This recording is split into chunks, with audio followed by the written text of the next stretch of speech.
it. It is with absolute pleasure. Thank you so much for taking part in this today, Jason. I'd like to introduce you to Jason Greenblatt.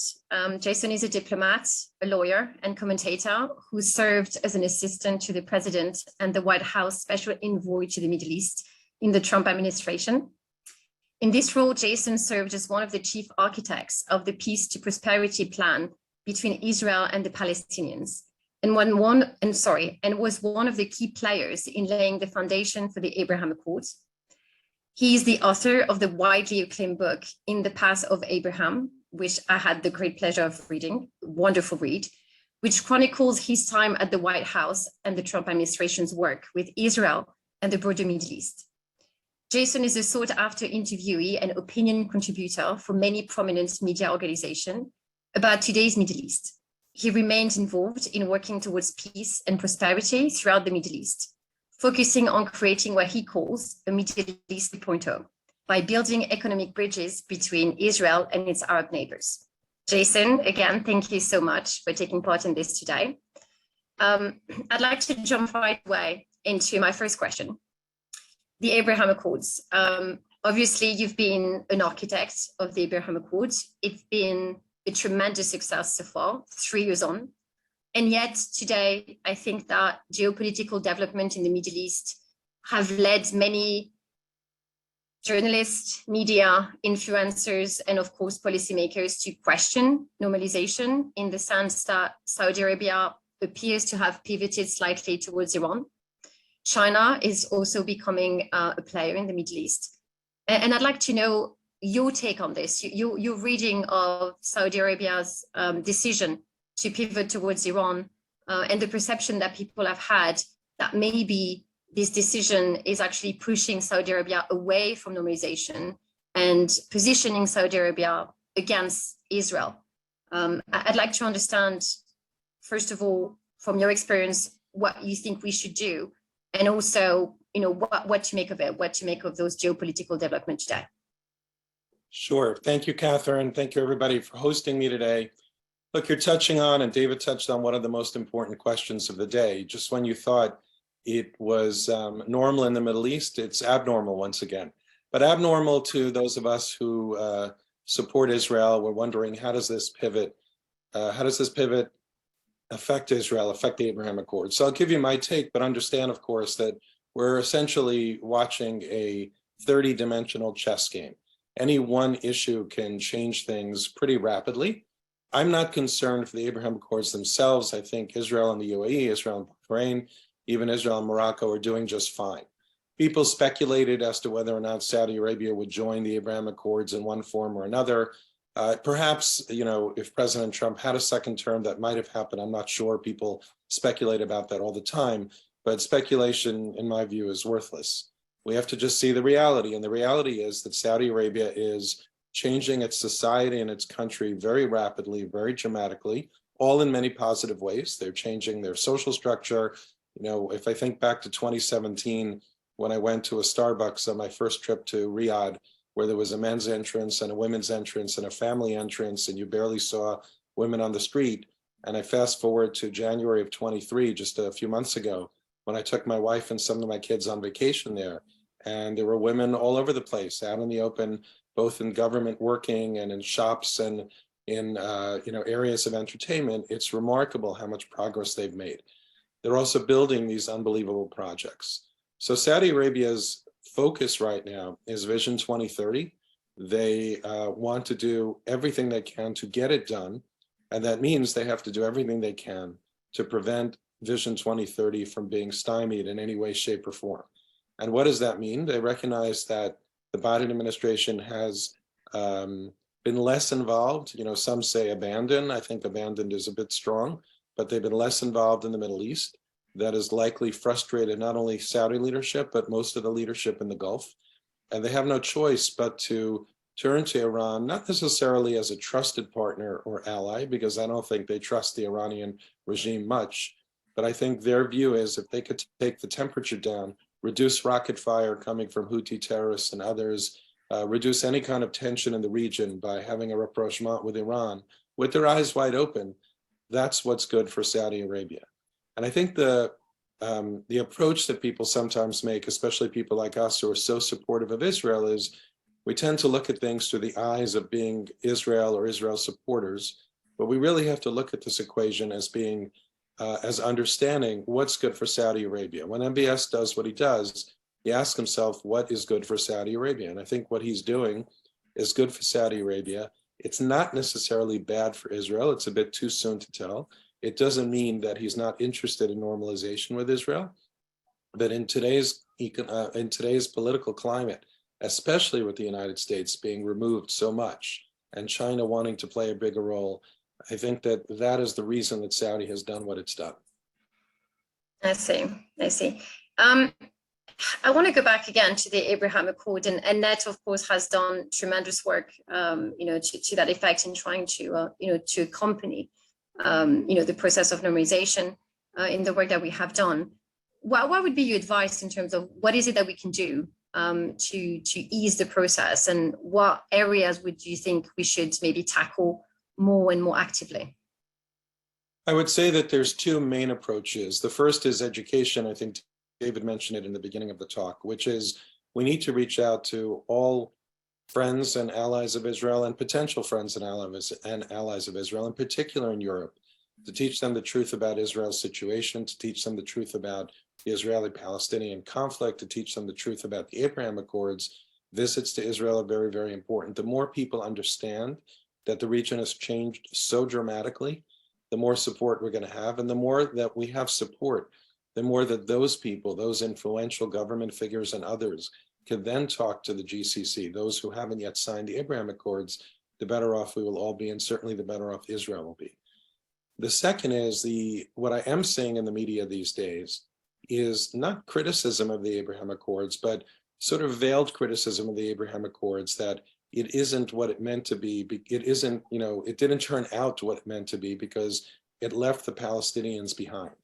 And going back to that narrative actually undoes everything that we did, which is we actually broke apart the Israeli-Palestinian conflict from the Israeli-Arab conflict. The countries in the region recognized that they could have a relationship with Israel without necessarily solving the Israeli-Palestinian conflict. It doesn't mean that they don't want to solve the Israeli-Palestinian conflict. It doesn't mean that they're not supportive of the Palestinians. It doesn't mean that they don't even hold the standards of the Palestinians when it comes to what they think the solutions are. But the veto card of the Palestinians was removed, as it should have been decades ago. It wasn't to be until recently. And the more people try to tie the Abraham Accords back to the Palestinian issue, the more they erode progress on the Abraham Accords, the more they potentially risk other countries not joining the Abraham Accords, and the more they risk the Palestinian issue once again taking center stage when it's but one of many conflicts in the region and one of many significant issues in the region. I see. Thank you. Speaking of the Palestinian issue, I think there's been a rise in anti-Semitism, on the basis that it has been overly politicized. And again, NET as a group has tried, to work towards, trying to denounce anti-Semitism and to raise awareness and to do everything that we can, speaking to legislators and influencers and various organizations across that network to try to combat it and to find solutions together. What do you make of this rise of, this new euphemism of, anti-Zionism becoming the new face of anti-Semitism, and the notion that, again, it's a zero-sum game, that it's, in order to be pro-Palestinian, one needs to be anti-Israeli, when really, maybe this is not the way to go. How would do you think that we should approach anti-Semitism and our desire to combat it in a different way? With your experience, with the context that you gained over the years, what would be your best advice? How should we go about doing it? My answer to that is interesting because it's contradictory. On the one hand, there's no question that anti-Zionism is anti-Semitism. I firmly believe that, and that's based on 3 years of being in the White House, meeting with so many people who discuss this topic. On the other hand, you can fight anti-Semitism by talking to those who may not support Israel, who may even be against Israel, without necessarily combining the two. So I take an approach that may be different from some. I fight them both. I fight anti-Israel sentiment. I fight anti-Semitism Where I think it's important to combine them, I do. Where I think I have a door that's open, I do. But if I find that one door is closed, meaning the anti-Israel door, depending on where I am in the world, I still will make every effort I can to fight anti-Semitism. So I think rather than us, even though I firmly believe anti-Zionism is anti-Semitism, that doesn't mean that I can't make progress fighting anti-Semitism separate from fighting anti-Israel sentiment. I see. And you make a good point. I want to go to something that is very newsworthy. The Crown Prince of Iran is visiting Jerusalem today. I think it's quite significant. What do you make of this visit? And do you think that it will go, because I know that in your podcast, for example, you covered Iran quite extensively, very early on, actually. Do you think that this is going to change? It's a rather historical visit. Do you think it's going to change something on the ground in terms of the way that, number one, people perceived this revolution in Iran, and number two, the role that Israel could play in solving, this Islamic Republic problem, I would say, that we have? So I think it's an amazing visit. It really is. It's quite historic. The question is, how significant is it? Because if the Iranian regime continues to strangle the Iranian people, and by all accounts, despite the protests, it seems that those protests were not able to accomplish what everybody had hoped, which was a change in the regime. It may not be significant because the Iranian people will continue to, not just the Iranian people, by the way, but Lebanon, which is, in my view, is occupied by Iran effectively, in Yemen and Gaza, for example. It may not be significant in terms of actual action. But what it is a hopeful sign that one day, if there is a change in the regime, we could look to an Iranian people who aren't haters of Israel and who want to establish warm, important economic, social, and other kinds of ties with Israel. Obviously, he doesn't represent all of the Iranian people. Iran is a very, very complicated country in terms of its society, but it's certainly a very hopeful sign. Now we'll just have to watch and wait and see if it turns into anything substantial beyond the visit. You touch upon something that I find interesting in terms of, this network that the Islamic Republic has managed to build over the decades, and its push against, not just against Israel, but against the Jewish diaspora in general.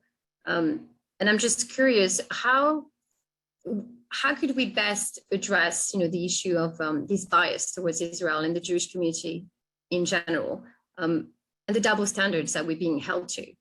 In the criticism, it's in the media, it's academia, it's all over. And of course, again, FELNET, as part of our work against anti-Semitism, we have tried and we have successfully combated those bias. But do you think that maybe there's an approach that is lacking in the sense that maybe we need to look at this differently? Because it is working, but maybe not fast enough. From your experience by visiting the Middle East, is there something that we're missing, or is there a cultural divide that we're not addressing?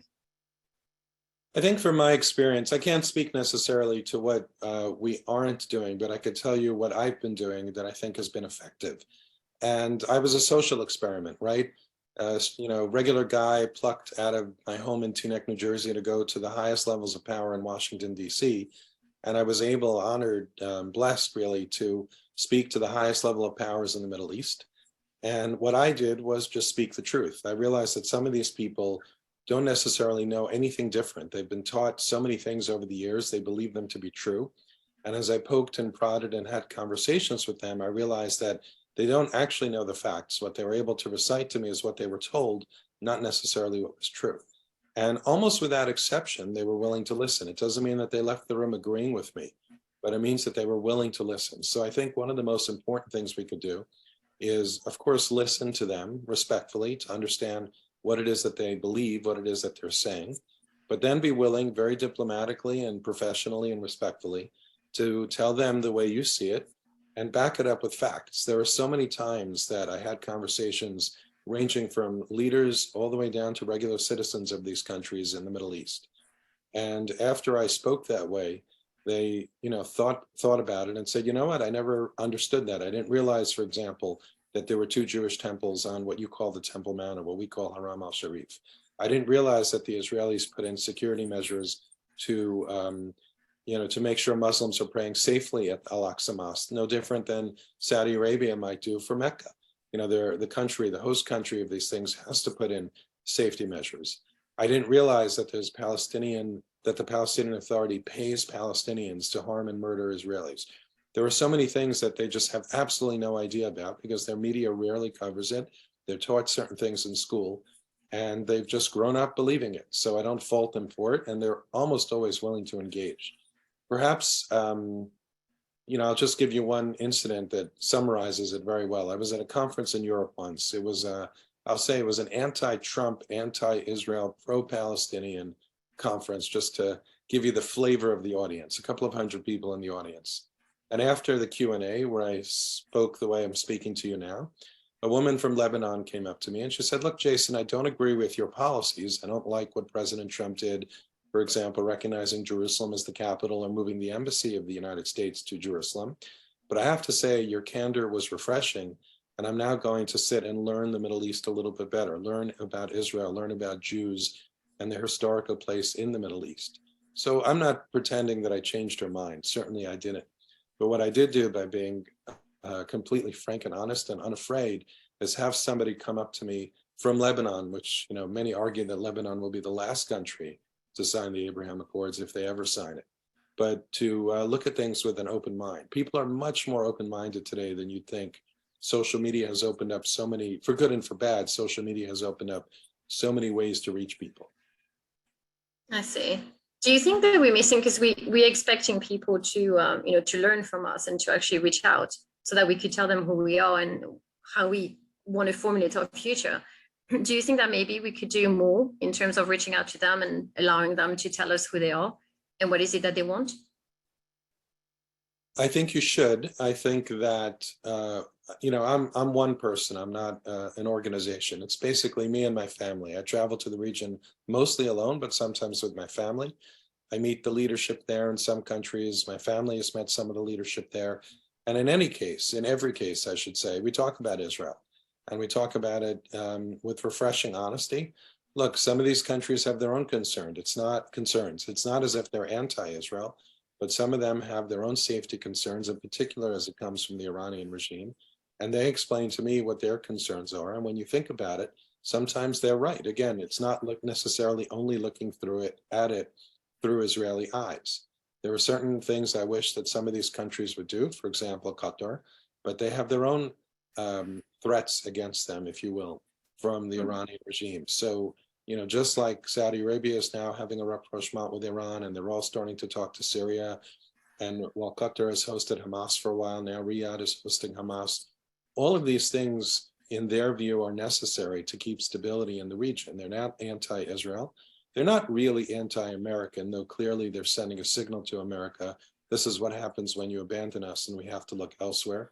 It's no different than I heard from them when we first started in January of 2017, when they felt abandoned by the prior administration, when the prior administration signed the JCPOA, the Iran deal.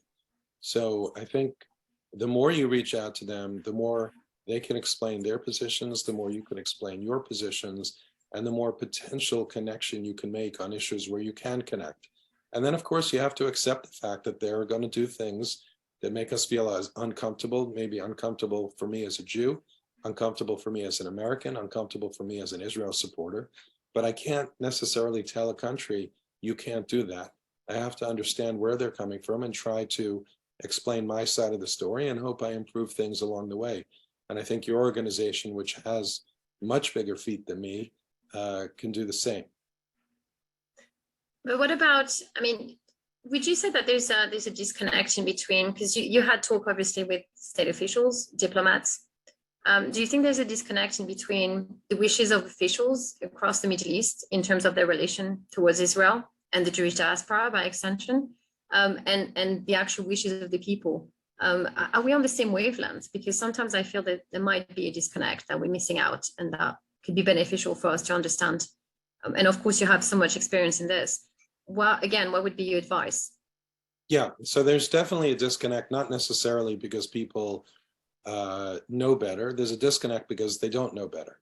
So one of the important reach outs you should do is go beyond the leaders and figure out how to reach ordinary people. At this point, I left the White House at the end of 2019, so that's quite a number of years ago. And at this point, I've met countless people from Saudi Arabia and Qatar and the UAE and others. And in these conversations, I'm talking about Shabbat meals that I've had with my family in these countries, inviting people from those countries and talking to them openly and honestly. There's no question, so much work needs to be done with ordinary citizens from there, and it will take a long time to turn this battleship around. You're talking about decades of education that was manipulated, and it will only get changed, especially in a country like Saudi Arabia, which is a huge and complicated country, unlike the Emirates, which is, really only has about perhaps 1 million Emiratis and largely follows their leadership's view. It's going to take a ton of work, and I think FELNET could do a great job together with other organizations to do that. I read recently about an article that there was some study done that only about 25% of Emiratis believe that the Abraham Accords has changed the region. And I don't take that as a negative, by the way, because that doesn't mean 25% of the people think the Abraham Accords isn't a good thing, or 25% of the people don't think that the Abraham Accords is good for the United Arab Emirates. It said 25% believe that it hasn't changed the region. But that doesn't surprise me. It hasn't changed the region, really. It changed Saudi a little bit. It didn't do much in Qatar. It certainly didn't do much in some of the rest of the region. So that's okay. The question now is, how do we make it go from 25% to 50, 60, 70, and eventually we're never going to get 100%, but eventually even higher than that. And how do we reach ordinary people in Saudi Arabia and Qatar, et cetera? So how do we? How do we go? How do we take the next step? Because obviously the Abraham Accords, are immensely successful. I think it changed the map of the Middle East. So how do we build on it? What is the next step to make sure that it trickles down and actually benefits the people, for them to feel that there's a tangible change in their lives and that it's for the better? So I would say replicating what I do, but on a very big scale, if it's doable, is one of the ways you could do it. Planting your flag in the Gulf, not just meeting leaders. It's always very nice to meet the foreign minister, or of course, MBS is the biggest prize for any Jewish or pro-Israel organization, and that's great. But what you'll hear from MBS is what he's told everybody else. When he's ready to make changes based on what he's told people, when he's ready to take the next move, it's not going to be because FELNET or some other major important organization met him. But where you really can make a difference is figuring out, are they willing to let you plant a flag, perhaps hold a conference, get into their media, perhaps meet journalists, perhaps meet college students. And I'm not saying these are easy. Many of these countries might be concerned about doing that. I don't know. I've never asked them to do these kinds of things. But if you can get in front of their audiences the way I have been, I've done it on a very limited basis. If you could do it on a much bigger basis, I think you could make similar progress the way I've made. Again, my progress is with individuals. You could do it with large groups. I see. Again, I have to ask this question. There still is a crisis in Israel over the judicial reforms, and a lot of people have, said that it would, and it has impacted the Abraham Accord and again, normalization and moving forward. Do you think that's true? And what is your read on this? How do you understand the crisis that is undergoing right now in Israel and the future of the Abraham Accords? I don't think it's affected the Abraham Accords yet, right? It's fairly new. The protests have been going on for, I'm not sure exactly, maybe 2 months or so. So I think to suggest that it's affected the Abraham Accords already is unfair, and nobody really knows that. But I would say there's no doubt in my mind that I've had conversations with some in the region about it, that they're watching it very closely. Israel has had quite a number of black eyes over the last number of weeks because of the judicial reform and all the side issues that have been going on. And unquestionably, that could have an effect on the Abraham Accords and Israel's general standing in the world. So I think Israel ought to take that into account. But it's not just the Abraham Accords, right? It's their economy. There are so many ripple effects that are potentially that are occurring because of the judicial reform process. Now Passover is over, so let's see what happens with the judicial reform. Protests are obviously still going on. My hope is that they gather together and figure out how to approach this differently, how to potentially compromise. But too soon to say that it's affected the Abraham Accords, but silly for people to think that it won't affect everything relating to Israel if what happened before Passover continues to happen. I was there just a week before Passover. I landed on a Sunday night. Monday morning, I was at a conference, and I noticed that the airport closed down. I was supposed to go home towards the end of the week. And, you know, as an American and an Israel supporter, I thought, wow, they actually are shutting down the airport because of this. I mean, these things have an effect. And if they have an effect on me, imagine the effect that they have on everybody else who isn't necessarily a huge Israel supporter or questioning what's going on. And remember also that their news media, especially in the region, but also in Europe likely, is not kind to Israel. So if on a scale of 1 to 10, it's really a 3, the likelihood is in the news media, they're portraying it as a 12. Unfortunately, that's very